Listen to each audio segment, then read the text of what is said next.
What makes you such a good fighter? It's in my head 24/7. There's nothing else I can think. I don't think about nothing else. And that's it. I'm just curious, curiously fascinated with it, and I can't stop thinking about it. Everything I do in my life is related to this. I don't do nothing else if it's not got to do with fighting. You know what I mean? And that is why. You know what I mean? To be true. Is that nearly? All you've got to do is show up. Is that not unhealthy? To me, what's unhealthy is living an unhealthy life. To me, what's unhealthy is getting up and going through the same day every day of your life, 9 to 5, in an office or in a, you know what I mean? That's unhealthy. That beats your mind. I don't work. I love what I do, and that's why I'm doing what I love. You know what I mean? That's why it's become a career for me, because I love it. I love what I do. So I don't think it's unhealthy. I feel good in my mind. I mean, it's my life. First time riding an airplane, I was a senior going to a football game, and I went in the restroom on the airplane, and as I was washing my hands, there was a sign on the wall. And as I was walking out of the restroom, the sign said, "As common courtesy to the person that's coming behind you, can you wipe the sink out and leave it better than you found it?" And I said, as common courtesy to the generation that is coming behind me in life, everything that I touch, everything that I'm a part of, I vow to God that I will leave it better than I found it. You have to have a reason for waking up every day.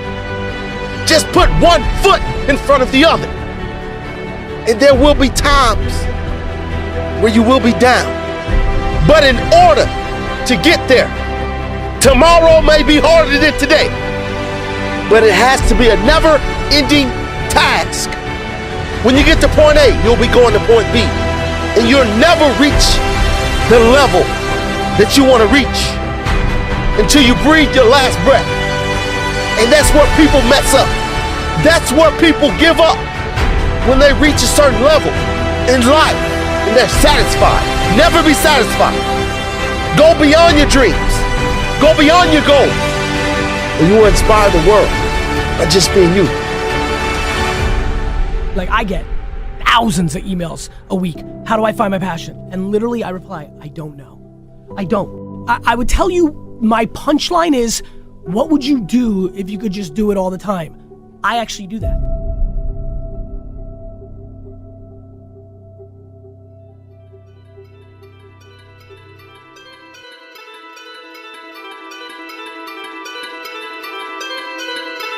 You will always be in control of your destiny. The next thing is, whatever it is that you want to do, you want to do it massively. I have a friend who was telling me that his sales were down. I said, well, how many phone calls you make a day? He said 25. I said, double them. Make 50 or 75 or 100. He said, oh man, that's just too much. I said, what do you mean too much? You behind on your bills? You talking about too much? You talking about you're tired? There's no competition out here.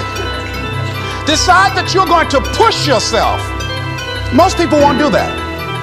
Most people give up on themselves easily. You know the human spirit is powerful. There's nothing as powerful. It's hard to kill the human spirit. They asked Benjamin Disraeli, a man who became the head of a country at a time when Jews were not allowed out after 10 o'clock. They said, how did you do it? How did you achieve it against such great odds? He said, nothing can resist the will of a people that will stake even their existence on the extent of their purpose for good. That when you have a made-up mind, when you decide that you want to do something, I was reading something the other day, he said the power to hold on in spite of everything, the power to endure, this is the winner's quality. The hunger, the ability to face defeat again and again without giving up. This is a winner's quality. You have that quality within you. When you're hungry, you don't care about the facts. You don't care about the odds. Doug Williams played for the Washington Redskins, quarterback. John Elway of the Denver Broncos in the Super Bowl. Everybody was talking about Elway, Elway.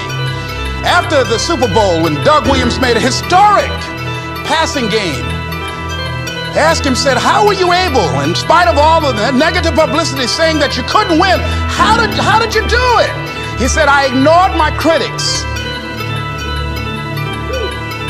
I just didn't pay any attention to them. I ignored myself because they kept on saying it so much.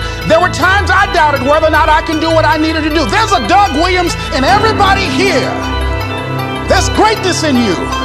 And you've got to learn how to tune out the critics outside and the critic inside. And since I'm going to do this, I'm going to harness my will. And I'm not going to let anything stop me. I deserve this. I'm going to do it until. Your better future is a dream for yourself and for your family. Where do you want to go? What do you want to do? What do you want to be? What do you want to see? You've got to dream dreams. There's a Bible phrase that says, without dreams and visions, people perish. You've got to have something to go for that inspires the heart and the soul. Dreams.